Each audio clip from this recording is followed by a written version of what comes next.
Magandang araw sa inyo mga ka-From-D. Nandito naman ako sa isang park dito sa Quezon City. So ngayon ipapasyal ko na naman kayo dito para maaliwan naman kayo or malibang na naman kayo kung wala kayong ginagawa sa bahay dahil hindi pa rin kayo makalabas ng bahay, hindi kayo makapamasyal dahil nasa stage of lockdown pa rin tayo ngayon dito sa Metro Manila. Although medyo maluwag lang. Pero kung bago lang po kayo sa aking channel ka-From-D, huwag niyo pong kalimutan mag-subscribe muna and i-touch po yung notification bell para updated po kayo sa aking mga vlogs, mga bagong post. Ayan ka-From-D. So ka-From-D, nandito ako ngayon sa Lamisa Eco Park or Lamisa Dam Eco Park sa Quezon City, Fairview.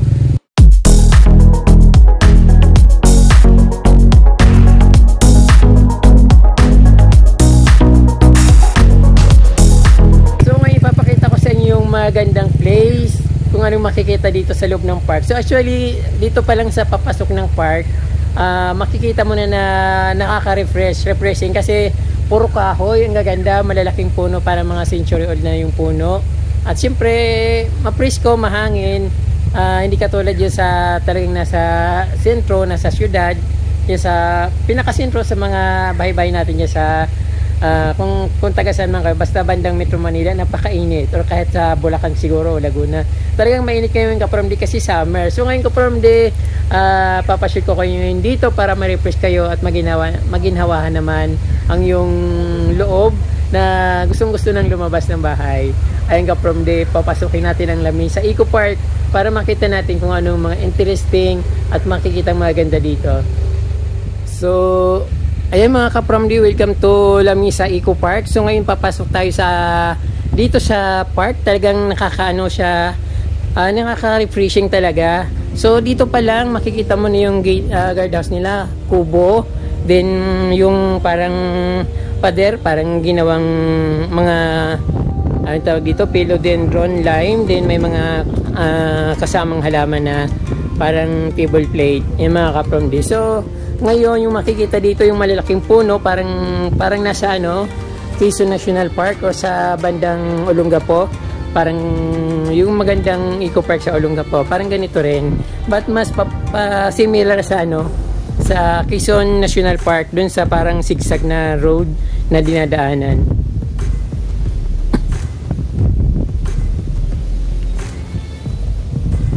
Superb yung scenery dito ka-From-D, very relaxing at talagang malamig ka-From-D, maganda.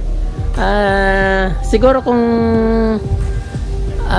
may business dito, mas magandang dito na lang kayo pumunta kung mayroon mapupuntahan ditong kapihan para kumita naman yung mga business dito kasi medyo liblib na ito. Pero yung ka-From-D, maraming dito, I think Kalatiya.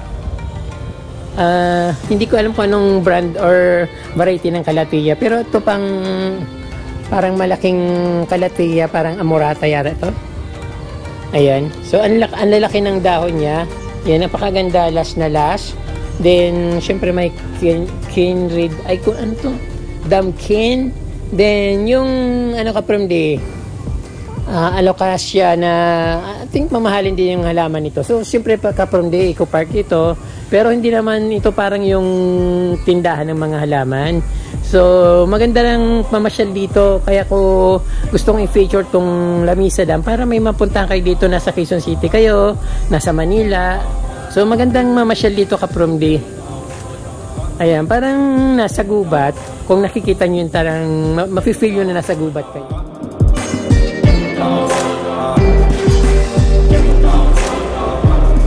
Ayan, namimiss ko yung kinalakihan kong lugar sa amin sa Bicol kasi ang sarap din mamasyal. Parang ganito, parang yung so actually natatakot ako sa mga ganito, yung bang parang gubat na gubat kasi yung alam mo na yung mga ahas kasi siyempre gusto nila yung ganitong lugar, mapresko. Tapos yung nakikita mo parang yung amazing lahat.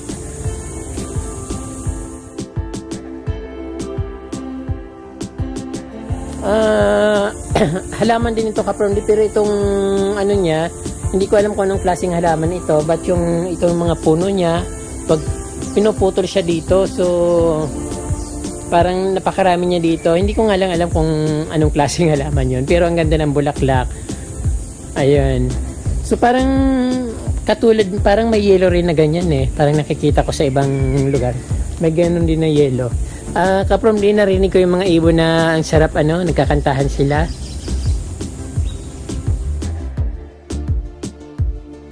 Ang Lamisa Dam, Lamisa Eco Park ay nasa Quezon City. Open lang siya. Pumunta kayo dito para ma-refresh naman kayo. Nandito naman siya sa Metro Manila. Kung hindi kayo makalabas ng Metro Manila dahil pinagbabawalan. Dito sa Quezon City, open lang naman dito. Napakaganda.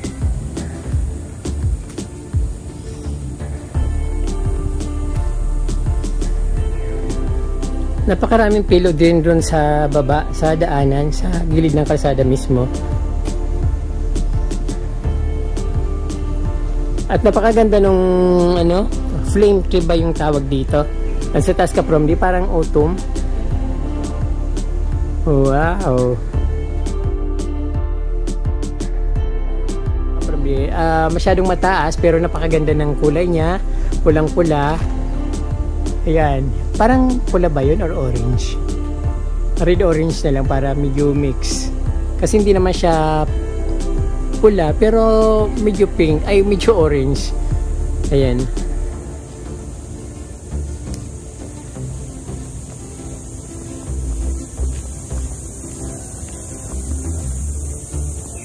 Medyo napreskuhan yung katawan ko kasi sobrang init talaga kapromdi. Pag nandun ako sa bahay ng friend ko, nandun ako sa kwarto, tapos hinang-hina ako. Siguro dahil sa init, nanghina ako, sumasakit yung mga katawan ko. Then, siyempre pawis na pawis ako kahit wala ang ginagawa. Pakiramdam ko tuloy. Sobrang pagod ako kahit hindi naman ako nagtatrabaho.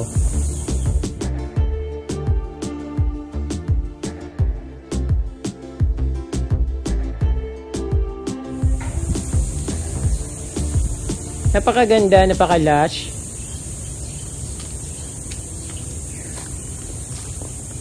Bali, isang varieties lang nakikita kong damkint dito. So, ayan, ang lalaki nila. Medyo madilim, pero ang ganda nilang tingnan. Gubat na gubat ang dating.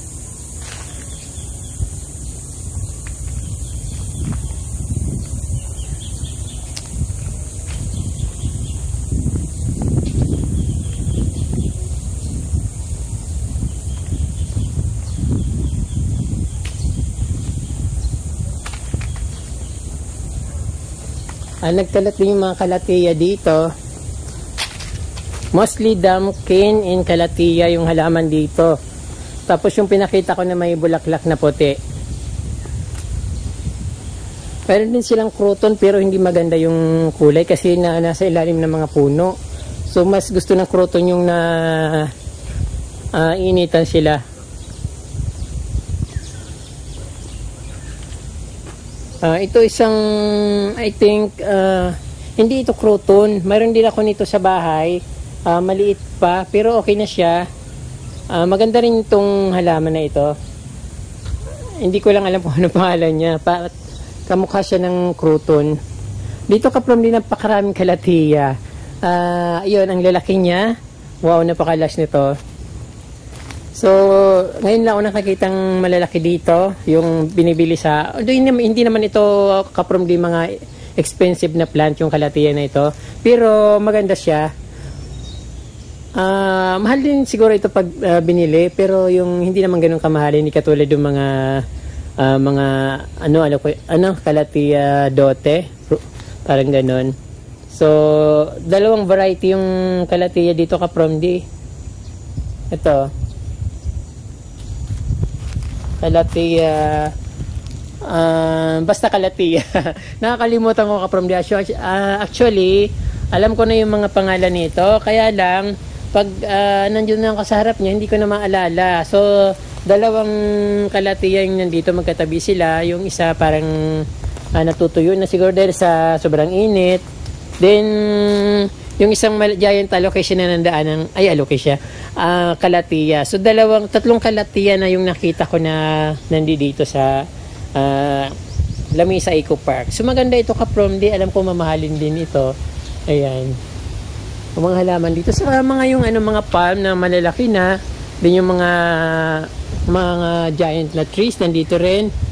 So ito mayroon ditong melaloni. So pinabayaan lang ka-from di, sayang naman no. Hindi nila alam siguro na to, mamahalin din. Mga 5,000 siguro ito pag binili. Pero hindi kasi sa Lush, pero parang 5 yung dahon niya. Pero pag ganito kalaki, mga 6,000 pesos na ito, melaloni.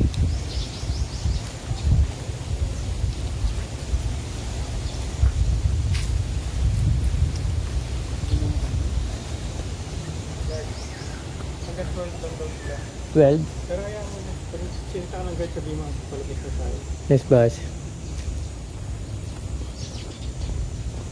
So, late pala kami. Dapat pala medyo maaga pa kami pumunta dito. So, hanggang 12 lang daw. So, hindi ko na makikita masyado yung mga nandito. Ito, ka-from yung Bird of Paradise. Medyo lush na siya. Malalaki na. Then, yung mga kahoy na malalaki.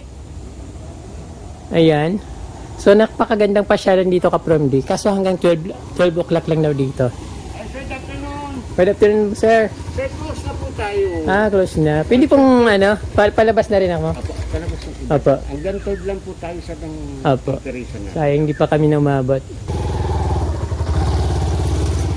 So, ayun ka-from hindi ko na masyadong maipakita sa inyo. So, actually, hindi naman masyadong dito. Yun na yung nakita nyo.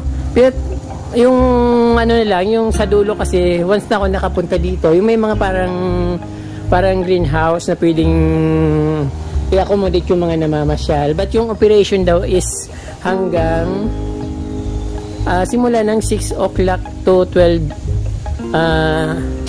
gano'n. 6 a.m. to 12 a.m. gano'n. So paghapon daw sarado na. So kaya ngayon dahil inabutan ako ng oras, kailangan na lumabas.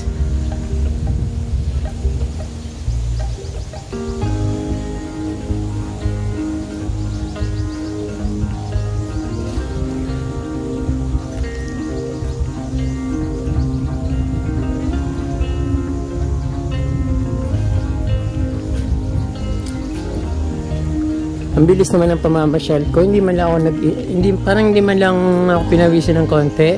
So, although talagang ma-press ko dito, yun ang gusto ko dito sa mga ilalim ng puno. Kasi kahit gaano karik yung araw, ang mararamdaman ng pag nasa ilalim ka ng puno, ay ma-press ko. So, ka-from mayroon pa ditong isang kalatiya na hindi ko pa, medyo natutuyo na ka-from So, alam niyo ng pangalan nito kung anong klaseng halaman ito. Ay, anong klaseng variety ng kalatiya. Ayan. Apang-apat na kalatiya na itong nakita ko dito. Sayang, napabayaan na. Tapos ito, almost mga kalatiya naman yung mga halaman dito ka-from Ayan. Saka, damkin. Meron din sila mga fortune plant. Parang Song of India, mga ganon. Sayang meron pa sanang medyo maganda dong pwedeng puntahan, kaya lang ubos ng oras. Kailangan nang lumabas sa park dahil 12 lang kasi yun nga, bawal pa masyadong mamasyal ngayon. So, at least okay lang naman dito kasi maganda na. Ayan.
So, ayun po ka-from pinapalabas na ako ng guard kasi masyadong late na yung punta namin dito kasi dapat medyo maaga.